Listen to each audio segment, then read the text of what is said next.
लता का बेटा चंदन अब बड़ा हो चला था। उसकी शादी की उम्र भी हो गई थी, इसलिए लता एक बार घूमने गई थी। उसे वहाँ एक लड़की शीला पसंद आ जाती है और वह उसके पिता से बात करके चंदन का रिश्ता शीला के साथ तय कर देती है। लेकिन माँ, मुझसे बिना पूछे आप ये कैसे कर सकती है? मैं तो शीला को जानता भी नहीं, फिर उससे शादी भी कैसे कर लूँ? यही तो तू सोच चंदन कि जब तेरी माँ को वह पसंद आ गई तो सोच वह कितनी सुंदर होगी। बहुत अच्छी लड़की है वह, उसी से तेरा विवाह होगा। अच्छा ठीक है माँ, जैसा तुम कहो। फिर क्या था, चंदन की शादी शीला के साथ हो जाती है। शीला बहुत ही सुंदर थी। सुबह उठते ही वह सबसे पहले चंदन को चाय देती है, फिर अपनी सास लता को भी चाय देती है। फिर घर के साफ सफाई करके नहा के पूजा पाठ करके वह किचन में खाना बनाने लगती है। तभी लता अपनी बहू शीला को आवाज लगाती है, बहू, ओ बहू, अगर खाना बन गया हो तो लगा दे। ऑफिस जाने का समय हो गया है चंदन का, जल्दी कर। तभी वहाँ पर शीला आ जाती है। सुन रही हो बहू, बोलो ना, खाना बन गया क्या? तो लगा दो जल्दी से। जी माँ जी, बस होने ही वाला है। थोड़ा सा साफ सफाई करके नहा के पूजा करके फिर मैं जल्दी से खाना बना देती हूँ। अरे बहू, कितना बार साफ सफाई करोगी? और तुमने तो कब का नहा लिया, अब जल्दी जल्दी खाना बनाओ। न जाने कितने देर लगते हैं तुम लोगों को खाना बनाने में, जल्दी करो। क्या मैं नहा ली? अच्छा, ओ मैं भूल गई होंगी। अच्छा, ये उठ गए होंगे, जाकर चाय दे आती हूँ। तभी शीला चंदन के पास पहुँच जाती है। सुनो जी, मुझे लेट हो गया, मैं आपके लिए चाय बना दूँ क्या? अरे शीला, कितनी बार चाय पिलाएगी? चाय तो पी लिया, अब खाना जल्दी से खिला दे, ऑफिस निकलूंगा।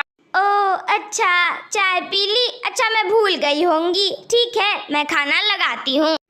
ओह, क्या करने आई थी मैं? अभी मैंने कुछ काम सोचा था, मैं भूल रही हूँ क्या करने आई थी। अच्छा जाने दो, जाकर सो जाती हूँ।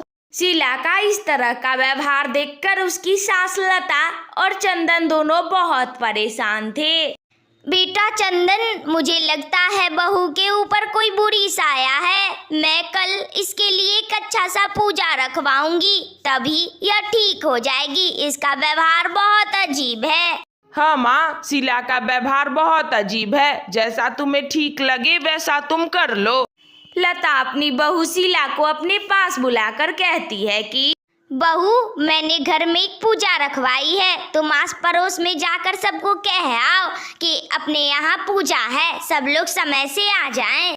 अच्छा ठीक है माँ, मैं जाकर सबको कहकर आती हूँ। शीला आस पड़ोस में सारे लोगों के यहाँ जा जाकर कहने लगती है पूजा के लिए। सबसे पहले शीला सुगना के यहाँ आती है। सुगना चाची, माँ ने घर पे पूजा रखवाया है, आज आपको 11 बजे घर पे आना है। ठीक है बहू, मैं आ जाऊंगी। ठीक है सुगना चाची, अब मैं चलती हूँ, बहुत जगह और भी जाना है। फिर क्या था, वह आरती चाची के यहाँ चली जाती है। आरती चाची, आज अपने घर पे पूजा है, माँ ने बुलाया है आपको 11 बजे, आ जाइएगा। ठीक है बहू, मैं आ जाऊंगी। वैसे तुमने सुगना को तो कह दिया है ना? नहीं चाची, अभी तक तो मैंने नहीं कहा है। अब मैं वापस लौटती हूँ तो मैं सुगना चाची को भी कह दूंगी। फिर शीला आकर सुगना को दोबारा से कहती है। यह सब सोचकर सुगना को बहुत आश्चर्य होता है, लेकिन फिर भी सारे लोग शीला के घर पूजा में पहुंच जाते हैं और वह सब देखते हैं कि जो काम हो चुका है वह काम फिर से दोबारा से शीला कर रही थी। वह सब शीला का बहुत मजाक बना के वापस आ जाते हैं। यह सब देखकर लता बहुत दुखी होती है। चंदन, ये तो मेरी फूटी किस्मत, जो मैं कहाँ से ऐसी बहू ले आई। कितनी सुंदर और सुशील बहू मैं ढूंढ के लाई थी, पर मेरी किस्मत तो जरा देख, सारे लोग मेरा मजाक बनाकर चले गए।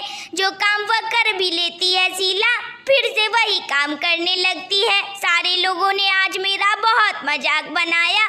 आज मैं बहुत दुखी हूँ, मैं क्या करूँ, कहाँ जाऊँ, कुछ समझ नहीं आ रहा।